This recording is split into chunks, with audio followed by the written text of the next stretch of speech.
Hi there. If you're trying to wrap your mind around standard deviation, there's some important concepts to discuss. Standard deviation is a standardized unit of measure that measures a value's distance away from the mean of that data set. Now, what does any of that actually mean? When you're trying to look at standard deviation to interpret it, what's more important to understand is how is that related to the mean of the distribution? Because it's easy for us to say if we have, let's say, a standard deviation of 2.7, and we have no unit here, right? Just an arbitrary 2.7, that seems like a pretty small number, so small standard deviation. Well, that might be true if the mean of the distribution was equal to 250. But the real question should be is if our standard deviation is 2.7, how would that relate to a mean of 0.215? Right? So the problem that we run into is just looking at standard deviation by itself isn't necessarily sufficient to getting the full picture. So in this video, we're going to explore something called the coefficient of variation to help determine how consistent a data set is based on the standard deviation and putting it in perspective to the mean. Coefficient of variation is a calculation that can be done when you have the mean and standard deviation of a distribution, and it tells you how consistent that data is based on whatever value you have. The calculation for coefficient of variation, CV for short, is equal to the standard deviation divided by the mean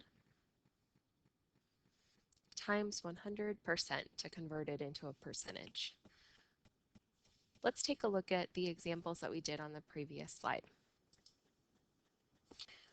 If we set up the coefficient of variation calculation for the first set on the left, we have CV equals 2.7, which is our standard deviation, divided by our mean of 250, times 100 to convert it into a percentage. And when we calculate that, we get approximately 1%, 1.08% exactly. So pretty low percentage, in other words, low coefficient of variation. And I say low because it's really close to 0%. If something's closer to 100%, then that would tell you something different. Or even if it's bigger than 100%, which, although not very common, could happen. Let's see what happens with our second set here. So we have our coefficient of variation equals to 2.7, still the standard deviation, divided by 0.215. And then multiply that by 100% to go ahead and convert it. What we end up with here is over 1,200%. It's 1,255.8%, which seems absolutely absurd. And quite frankly, it is a little bit. But this is where we get into why does the mean matter so much when looking at standard deviation? Because I want to reiterate here, it's all relative. So if you have a small standard deviation with respect to the mean, that typically indicates you have very consistent data. So what we should note from this is that the lower the CV value, the higher the consistency is in your data set. Whereas if you have a high percentage for CV, that means lower consistency. It's an inverse relationship here.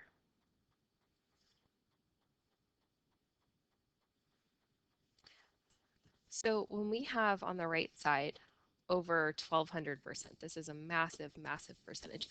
That means that there's basically no consistency whatsoever with the data set.